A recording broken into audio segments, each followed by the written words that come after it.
Guys, Engineer Prepper here.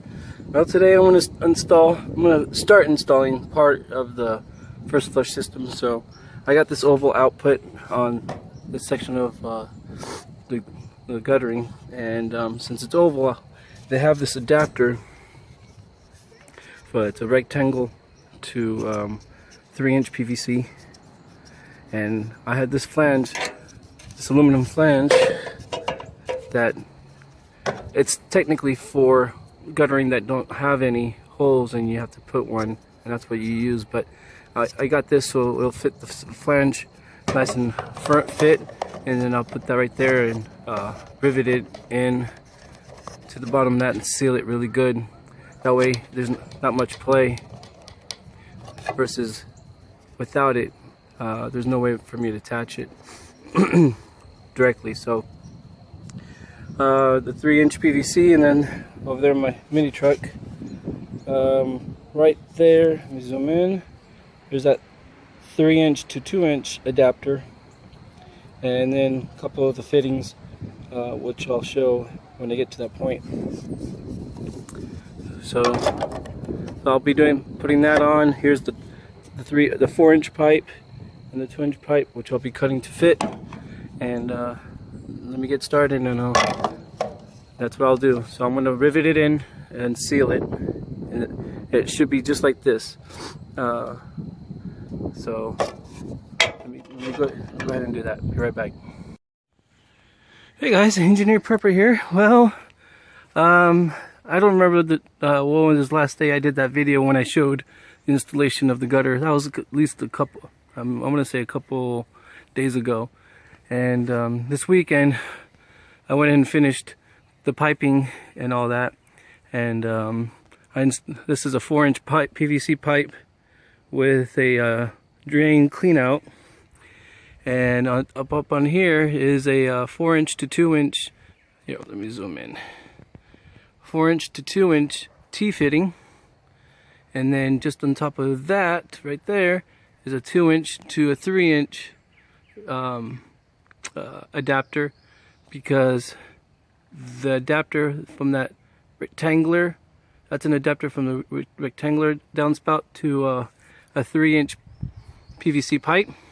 That's why I have that there, and then it's a 2-inch line all the way across.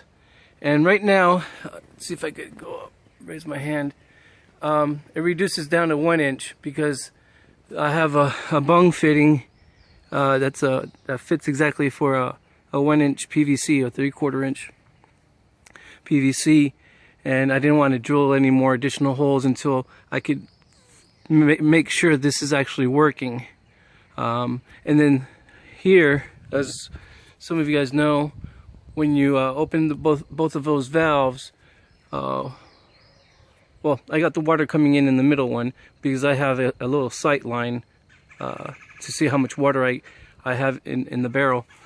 And from the middle, I have one valve there, and I have one ready to set up my 3rd barrel that I have in the garage to put in there. And they're both empty yesterday, because last night we had our first storm after I had this installed, and they were both empty, and I just came from work to check, and they're about a little halfway, more between halfway and 3/4 full. So looks like it worked. But my only problem, since I wasn't here to watch it, is the backflow from the 2-inch to the 1-inch. I don't know if there was any resistance there, or the flow was good enough or not, because I want to watch, see if there's any if it backs up here for anything. And on this barrel here, that's where the overflow, right now, this is where I used to have my fill plugs. You know, I back up my truck right here, and then I fill the barrels up, because I didn't have that set up. Now I'm going to use it as an overflow. I'm going to probably cut that off there and continue down to the ground and into the pond or something for an overflow. But that's later, until I finally get it all tested and working as I want it.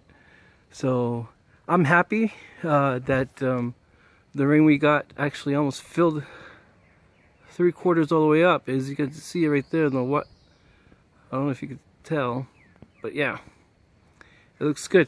So here, I had it closed all the way up. Oh, here's that thing that didn't work, but I have it closed. Man, oh yeah, it's full. I had it closed all the way because I didn't, since the storm was supposed to be coming in, rolling in around 2 in the morning, 2 or 3 in the morning. I didn't want to see, you know, how much water would be draining. So I closed it all the way up, let it fill up, and then this way I could regulate the water, just like that. But I want to,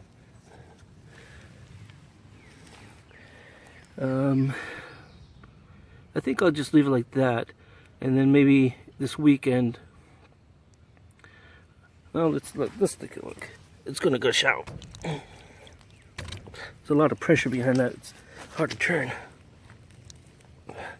Yeah, I can't do it with one hand, or without my tool. So there's a lot.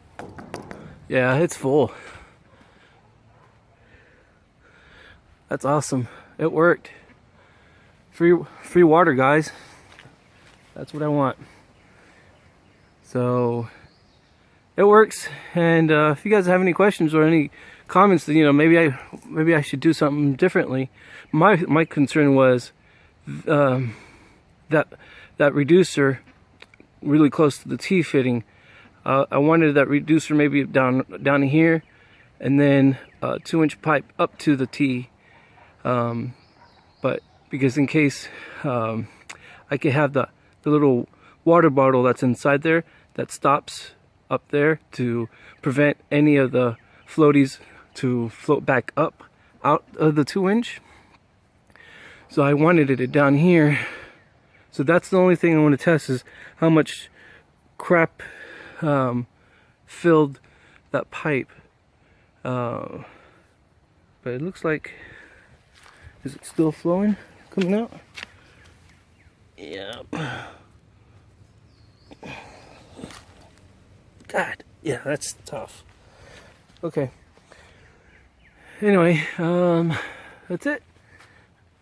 Any comments, questions, or concerns? Post, link below. Thanks, guys. Bye. All right, guys, I got it loosened enough. My hand that will probably shoot out here.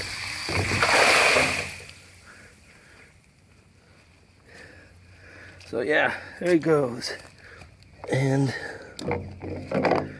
I just got a little T fitting in there to keep, not so much, not too bad, other than probably rushing out of here.